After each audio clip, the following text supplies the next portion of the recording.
You know, I have to admit, as much as I rag on this show, and rightfully so, part of me was excited to review it again because when it comes right down to it, I enjoy what I do here and Chucky reviews have always been a big part of this channel. But naturally, me criticizing this show comes with some level of backlash. Now, I'm used to the if you don't like it, don't watch it typical bullshit that I usually hear, but this week someone actually took it to another level. They actually went too far. And it came in an Instagram post of all things. It wasn't even on YouTube. I won't repeat what they said or who they are because I don't want to give them the satisfaction. But just so everyone knows, if you're threatening to harm someone over TV show fucking reviews, you might want to reevaluate life and stop taking things so goddamn seriously. I'm going to be honest with you, part of the reason that I still review this show is because for over a year now, people have been trying to shame and bully me into not talking about it. And I simply will not let those people win. Not now, not ever. Goddamn right, that's the only way I work, Cap.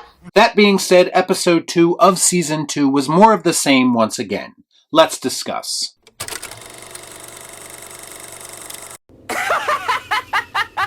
Before I get started, I'd like to kindly ask that you hit the like button, and please subscribe to the channel for more content just like this. All I'm offering is the truth, nothing more. So this episode features a lot more Jennifer Tilly, and while her over-the-top acting does leave something to be desired, she does bring two very huge assets to the table that make this show at least somewhat more enjoyable. Tits! Whew.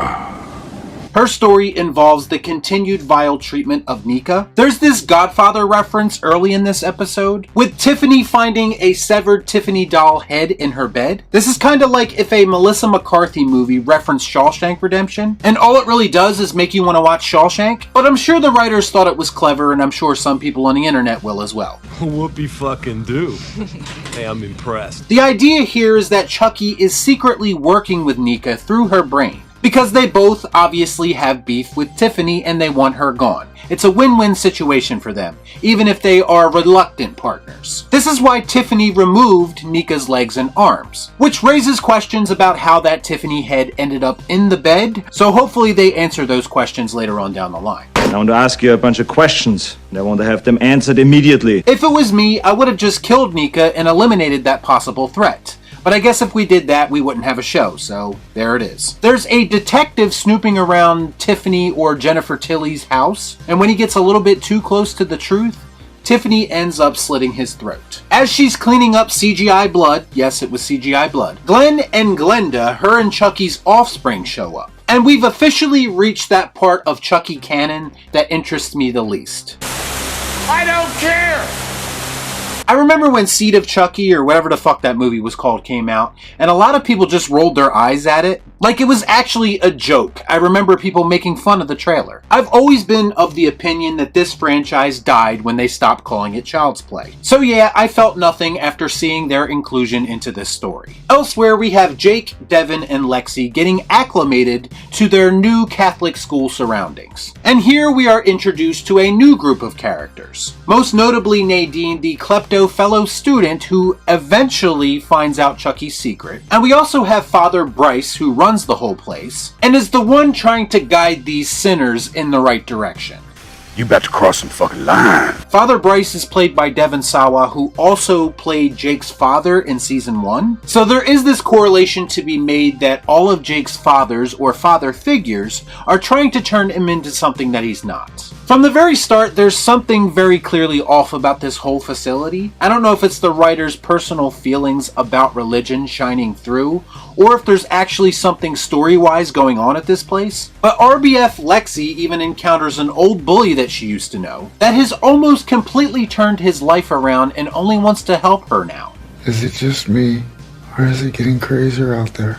Whether that's legitimate or not remains to be seen, but he is being very encouraging, albeit in an over-the-top cult-like way. Jake also suggests to Devin that they keep their sexuality a secret, because these places, quote, aren't down with the gays. And so it begins. Just a small sample of a much bigger, heavy-handed message that I'm sure they're going to be slapping us across the face with any time now.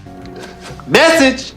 there is a Chucky doll in the facility. It was donated during the toy drive. And they do find a somewhat convenient way in this episode of having Chucky kill someone. He kills this nun without raising suspicion because he basically scares her to death. But the kids know what's really going on. What they don't know, at least initially, is what Chucky's ultimate plan is. Because throughout this episode, he's taking pictures and he's kind of just lurking around and not really attacking people when he has the chance, which is very un-Chucky-like.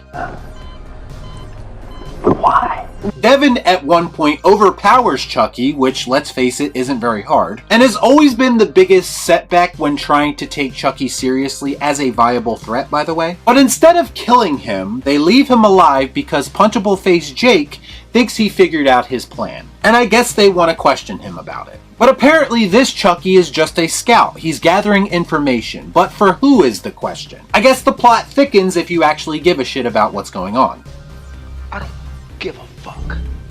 The other part of this episode that I cannot overlook is this whole internal crisis that Jake is going through. He blames himself for everyone that Chucky killed, and if I'm being honest with you, I always thought that he should take some level of responsibility for it. Now obviously Chucky is going to kill people no matter what, but if you can learn anything from this show, it's this. If you are a teenager, don't bring your doll to school that you bought at a yard sale, because it's probably going to end badly. Even if it's not a possessed doll, you're still going to look like a weirdo. What an idiot! Oh, what a loser! Overall, once again, this show has far too much poorly written drama and not enough horror elements to keep me invested. And I understand that they're also embracing the campiness of all of this, but that doesn't really excuse insufferable writing in my eyes. Because if you're a good writer, you can pull off campy without turning your entire show into a joke. This episode, once again, was just more of the same. Part of me was hoping for a bit of a course correction after season 1, at least for the sake of the franchise, but Don Mancini seems to be content in going down this path. And I just don't see the overall appeal. I think he could have come up with something a lot better. You think you're clever, don't you?